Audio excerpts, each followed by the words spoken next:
আল্লাহু আকবার, আল্লাহু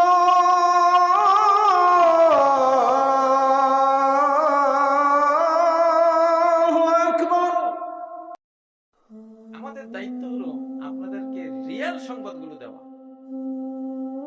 আমি বহু মাহফিলে জানিয়েছি যে এই পর্বে বাংলাদেশে রাজনীতিতে সফল হতে হলে তিনটা পিলার লাগবে। কয়টা? এক, এটা আমি আমি আল্লাহর কাছে দুবাই থাকতে আমি দোয়া করেছিলাম। যখন 5ই আগস্ট ঘটলো, অনেক ইচ্ছা আছে এখানে। আমি একদিন আল্লাহর কাছে দোয়া করে ঘুমালাম যে আল্লাহ, কি ধরনের সরকার হলে টিকবে এবং দেশের উপকার হবে, তারাও সফল হবে, আমাকে একটু তুমি তুমি ইলহামে জানাও, বা যেভাবে পারো তুমি জানাও। সত্য সত্য বলছি। আমি দেখতেছি একজন আমারে বলতেছে, এসে এটা আধ্যাত্মিক সংবাদ এগুলি, যে তিনটা: ইসলামিক হইতে হবে, দুই বাংলাদেশি হইতে হবে, তিন বাংলা ভাষী হইতে হবে। অর্থাৎ ইসলামপন্থী, বাংলাদেশপন্থী, মাতৃভাষাপন্থী হইতে হবে। আল্লাহু আকবার, আল্লাহু আকবার। এখন এই তিনপন্থী হওয়ার সুযোগ আমাদের সব বাংলাদেশীর আছে না নাই? আসো না বাবা, তোমরা যেই থাকো না কেন, যে এখন ইসলামের শতাব্দী, আমি ইসলামপন্থী, আমি কোরআনপন্থী, ঠিক না? সবার জন্য দুয়ার খোলা নাকি বন্ধ? হ্যাঁ,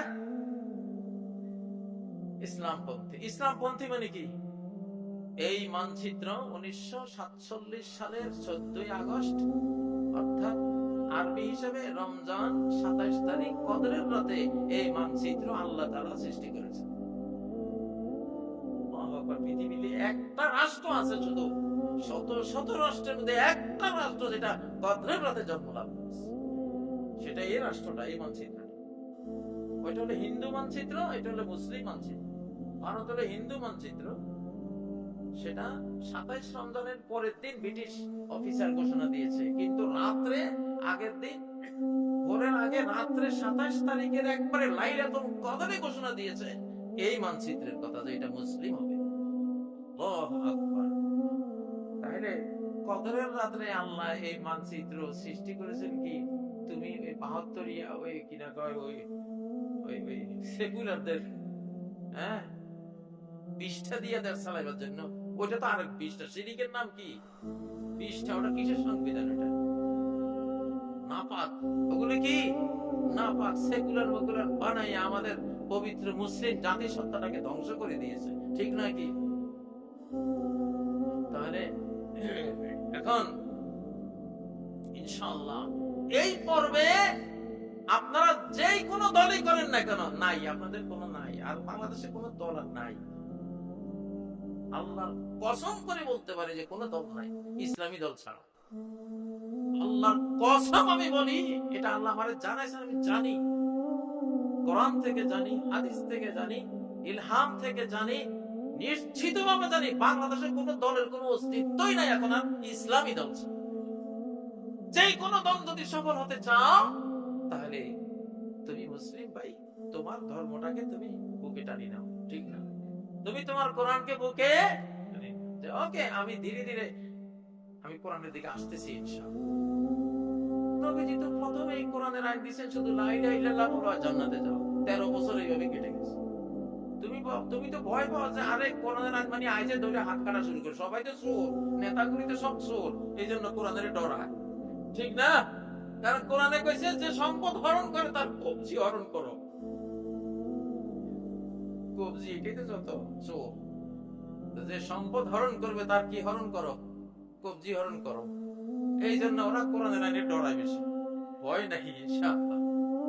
কোরআনের আইন আসার পরে ধীরে ধীরে খুব ম্যাচিং করে করে করে করে রোগীরও দেখবে, ওষুধেরও দেখবে, কোন ওষুধ সহনীয় মাত্রায় এখন এই পরিস্থিতিতে সেটাই দেওয়া হবে। একটু পার্শ্ব প্রতিক্রিয়া হয়েছে তাহলে অপেক্ষা করা হচ্ছে পরে, ঠিক না? কোনো ভয় নেই, লাগুক না 20 বছর, সামগ্রিক বিধানগুলি আসতে 20 বছর লাগুক না, সমস্যা কি? নাকি? কিন্তু আমি তো মনে তাকে নিতে হবে আগে। একজন দাড়ি রাখার নিয়ত করছে 10 বছর আগে, কিন্তু মনের মধ্যে দাড়ি উঠে গেছে 10 বছর আগে, মুখে উঠতে 10 বছর লাগছে, ওর সমস্যা নেই, অন্তরে তো আগে আসতে হবে। নিয়তটা আল্লাহ তারে দিছে, কোনখানে দাঁড়িয়ে ওয়াজ শুনিয়ে নিয়ত করছে না, আল্লাহ তুমি তো ব্যক্তি আমি দাঁড়িয়ে রাখবো, 10 বছর পরে রাখছে, আল্লাহ নিয়তটা কবুল করছে না? তো তুমি নিয়ত করো না, না যেহেতু এটা কোরআনের শতাব্দী। ভাই আমি বলছি, আমি কোনো সস্তা ওয়াজ করি না, এই প্রত্যেকটা কথা হাজার গবেষণা এবং হাজার আয়াতের পিছনে কাজ করতেছে, নবীজির হাদিস কাজ করতেছে, ইলহামগুলি কাজ করতেছে, সেই ধরনের এক একটা কথা। এগুলি কোনো নরমাল যে আপনাদেরকে শুনে ওই জন্য ওয়াজ করে গেলাম, এটা না, এগুলো এটা না। অবশ্যই এই বাংলাদেশে এখন সফল হতে হলে 1 নম্বর পলিটিক্যাল পিলার হলো ইসলাম। কি? তাকে ইসলামিক হতে হবে, ইসলামপন্থী হতে হবে। সেকুলার পন্থী হলে তার রাজনীতি নেই। সেকুলাররাই এখন তো ইসলামিক দলগুলির কি প্রশংসা করে দেখেন, ডাকসু জাকসু রাকসু কি কি এমনটা হইল। এই জন্য বলি এখন দলের নির্বাচন হবে না, ঢলের নির্বাচন হবে। সত্যি আপনারা লিখে রাখেন, দলের দল থাকবে, দলের নামে আসবে নির্বাচনগুলি, বাট ঘটনা ঘটবে ঢল, ঢল উঠবে। রাকসু জাকসু টাকসুতে কি দলের নির্বাচনে যা ঢল উঠছে, ঢল। এই ঢলের পিছনে আল্লাহ, ঢলের পিছনে কে? আল্লাহু আকবার।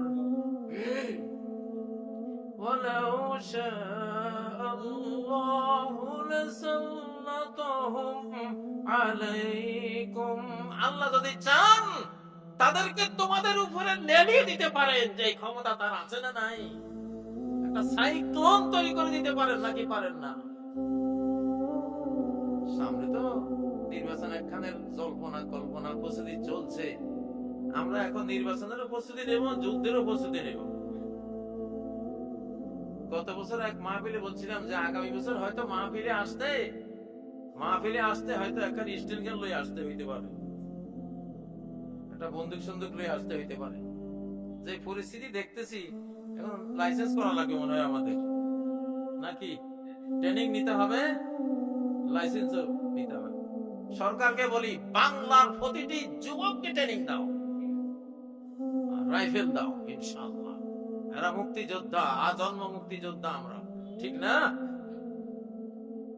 তো তাহলে রাজনীতির 3 পিলার এই সময়ে 24 পরবর্তী বাংলাদেশে সফল হতে হলে, রাজনীতিতে সফল হতে হলে 3টা পিলার লাগবে। একটা হলো ইসলাম। ইসলাম নাই বাকিগুলি পাও, তোমার কিচ্ছু হইতো না, কিছুই পাবো না। লাফাইবা যত তত আরো হারাইবা। এই পর্যন্ত ঘটনা প্রবাহে আমার এই কথাটা সত্য বলে বিশ্বাস হয়নি। পাবে কি কয়, লক্ষণে কি কয়, ডাকসু জাকসু রাকসু কি কয়, এই কথার প্রতিধ্বনি পাওয়া যায়। তো আমি তো ডাকসুর আগে কথা এটা বলতেছি, গত বছর থেকে বলতেছি যে ভাইরে ইসলাম ছাড়া এখন রাজনীতি তোরা করতে যাবি, পারবি না। এটা এখন একের পরে 0 লাগা 10 হবে, আরেকটা লাগা 100 হবে, আরেকটাতে 1000 হবে। 1 ছাড়া 0 0 0 0 কোটি দিবি, 0ই থাকবে। তাহলে এখন রাজনীতিক হতে হলে কি হতে হবে? 1 নম্বর, যেহেতু ইসলামের শতাব্দী আগে, আমাকে ইসলামকে নীতি হিসাবে কবুল করতে হবে। রাজনৈতিক ম্যানিফেস্টোতে বলতে হবে ইসলামের আইনই আমার আইন, সৃষ্টি যার আইন তার, ঠিক না? 2 নম্বর, বাংলাদেশ পন্থী হবো, ভারত পন্থী হবো। কি পন্থী? বাবা আমি জন্ম নিয়েছি এই দেশে, এই মানচিত্রে খেয়েছি এই দেশের এই মাটির, ঠিক নয় কি? এই পানির, এই দেশের অক্সিজেন খেয়ে তো আমি বেঁচে আছি। আমি কোন দুঃখে ভারতীয় হইতে যাব? অতএব বাংলাদেশি হব, বাংলাদেশ পন্থী হব, কিছুতেই ভারতপন্থী হব না। ভারতপন্থী হলে জাহান্নাম। ওই যে হাদিসটা, 2 দলকে আল্লাহ তাআলা জাহান্নাম থেকে মুক্ত ঘোষণা করে দিয়েছেন 1450 বছর আগে। সুবহানাল্লাহ। এই সৌভাগ্যটা বাংলাদেশের কপালে লেখা। ইসাবাতুন তাগজুল হিন্দ, এক দল হিন্দুস্তান যখন মুসলমানদেরকে শুধু তারা আক্রমণের উপর রাখে, তখন এক দল দাঁড়িয়ে যাবে, তারা হিন্দুস্তানের বিরুদ্ধে লড়াই করবে, এরা জাহান্নাম থেকে মুক্ত। আল্লাহু আকবার। কারা কারা এই মুক্তি নিতে চান? আল্লাহু আকবার। ভারত তোমার বিরুদ্ধে আছি, আমার বিরুদ্ধে আছি, যতক্ষণ তুমি ঠিক না হও, ততক্ষণ পর্যন্ত ঈমান না আনো, ঠিক না? অন্তত বাংলাদেশ নিয়ে উল্টো পাল্টা কথা বাদ না যতক্ষণ আমরা আছি। ইসাবাতুত তাকজুলিন, এটা আসমানের মালিকের নবীর হাদিস নাকি নাকি কাজী ইব্রাহিম বানাইছে? হ্যাঁ, মানে এটা নিয়ে যদি কেউ রাগ হয় তাহলে রাগটা হইতে হবে আগে কার উপরে? আল্লাহর নবীর উপরে, তারপরে রাগ হইতে হবে আল্লাহর উপরে। এখন তোমরা নবীর উপরে রাগ হও, আল্লাহর উপরে রাগ হও, আমার কিছু যায় আসে না। আল্লাহ তোমাদের সাথে বুঝবে, ঠিক না বে ঠিক? 3 নাম্বার হলো বাংলা ভাষী। আমি খুব চিন্তা করেছি যে বাংলা ভাষী কেন হইতে হবে এই পর্বে সকল রাজনীতির জন্য। সুবহানাল্লাহ। পরে দেখলাম যে সমস্ত হেদায়েত গুমরাহি, যে টিচার্স অফ নেশন বা ম্যানকাইন্ড, যারা সমগ্র মানব জাতির শিক্ষক, যারা নবীগণ, প্রত্যেক নবী মাতৃভাষায় প্রেরিত হয়েছে। প্রত্যেক নবী প্রেরিত হননি বিদেশি ভাষায় নিজের স্বজাতিকে বুঝাননি। কোন ভাষায় বুঝিয়েছেন? সূরা ইব্রাহিমের 4 নম্বর আয়াত, ওয়ামা আরসালনা মির রাসূলিন ইল্লা বিলিসানি কওমিহি, কোন রাসূল আমি স্বজাতির ভাষা ছাড়া আমি পৃথিবীতে পাঠাই নাই। কারণ স্বজাতির ভাষা মাতৃভাষার সাথে একটা জিনিস ক্লিয়ার কনসেপ্ট, ক্লিয়ার বুঝটা। আমি এই ওয়ার্ডটা যদি এখন উর্দুতে বা ইংরেজিতে বা ফার্সিতে করতাম, আপনারা কয়জনে বুঝতে পারতেন? হ্যাঁ, মাতৃভাষা লাগে, মায়ের ভাষা লাগে। তো আমি দেখি বাংলাদেশে যারা রাজনীতি করেন, টকশোতে বসে কথা বলতে ওনারা অর্ধেক বাংলা আর বাকিটা ইংরেজি। তো তুমি যে বাকি ইংরেজি গুলো বাংলাদেশের কয়জনে বুঝলো? তুমি তো রাজনীতি বুঝলো। এদের এত হীনমন্যতা, এত গোলামি, ইংরেজি না বললে নাকি ওরা শিক্ষিত না। আচ্ছা, ইংরেজিটা তো এক অঞ্চলের মায়ের ভাষা নাকি? বাংলা তোমার মায়ের ভাষা, ইংরেজি ওই দেশের মায়ের ভাষা। তো তোমার কাছে নিজের মা ভালো লাগে না আরেকজনের মা ভালো লাগে? নিজের মায়ের ভাষা ভালো লাগে না, আরেকজনের মায়ের ভাষা ভালো লাগে, তাহলে তো কুপুত্র, ঠিক না? কুসন্তান, অযোগ্য, অধর্ম, গোলামের ঘরের গোলাম। এগুলি আল্লাহ বাংলাদেশ দিবে না। রাজনীতি করতে এসে বাংলা ভাষা দিয়ে করো, ঠিক না? কারণ বাংলা ভাষা একটা মজলুম ভাষা। আর যারা 1000 বছর শুধু এই ভাষার কারণে আমাদেরকে নির্যাতন, ঠিক না?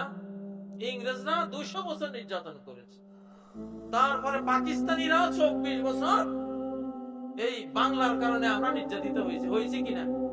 এই জন্য এই ভাষার উপরে আল্লাহ তাআলার একটা মায়া, একটা রহমত, একটা দয়া নাজিল হয়েছে। এই জন্য এই পর্বে এসে ইসলামপন্থী, বাংলাদেশপন্থী, বাংলা ভাষাপন্থী, 3 পন্থীর হইল সফল রাজনীতি ইনশাআল্লাহ।